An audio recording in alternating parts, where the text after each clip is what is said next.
Praise be Jesus and Mary, now and forever. Today we'll just talk about the last of the 3 Lenten pillars, which is almsgiving. On Monday we spoke a word on prayer, and then I think it was Thursday we briefly spoke about fasting. Today we'll speak about almsgiving, even though we're close to the end of Lent, but that's okay. In the Sermon on the Mount, we know our Lord says, "Blessed are the merciful, for they shall obtain mercy," Matthew 5, verse 7. And we know the New Testament was written in Greek, and so that Greek word there for mercy, or merciful, is elemones, which can also be translated as compassionate. So that beatitude could actually read, "Blessed are the compassionate, for they shall obtain compassion."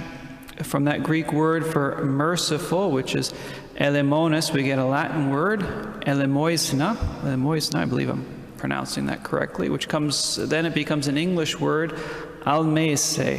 It's the way, I'm not sure if I'm pronouncing that right, but it's written in a horrible way. But from that word, we actually get our English word alms from that word alms. So to have mercy or compassion on someone literally means to give them alms. Alms for the poor, that was the old saying.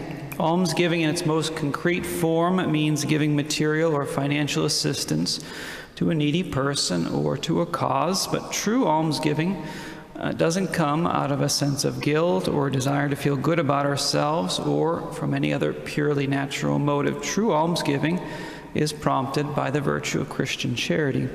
True almsgiving means I'm doing this for love of God, I'm doing this for love of neighbor, I'm doing this because Jesus says what we do to the poor, he says we're actually doing and giving to him.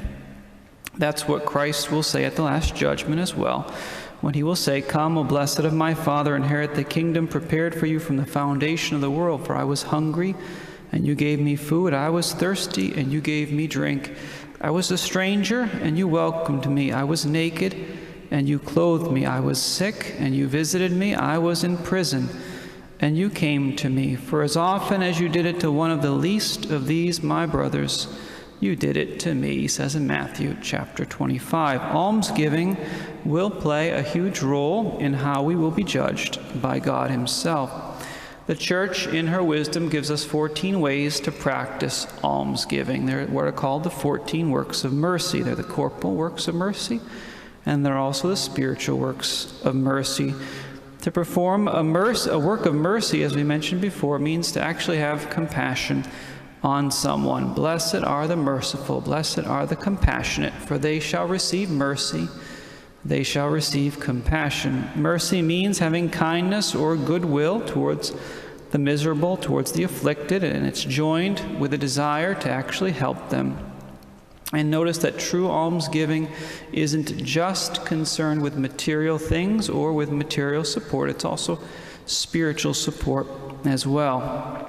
When Jesus says, "I was hungry and you gave me food, I was thirsty and you gave me drink," that refers obviously to the corporal works of feeding the hungry and giving water to the thirsty, but it can also refer to a spiritual work of mercy, instructing the ignorant in a matter of faith or giving counsel to the doubtful. It's actually giving them spiritual nourishment in that case. It can also refer to what a priest does or an extraordinary Eucharistic minister does when they give others the body and blood of Christ. "I was hungry and you gave me food. I was thirsty and you gave me drink." Or when Jesus says, for example, "I was sick and you visited me," that refers, of course, to the corporal work of mercy of visiting the sick, but it can also refer to the spiritual work of mercy of comforting the afflicted as well.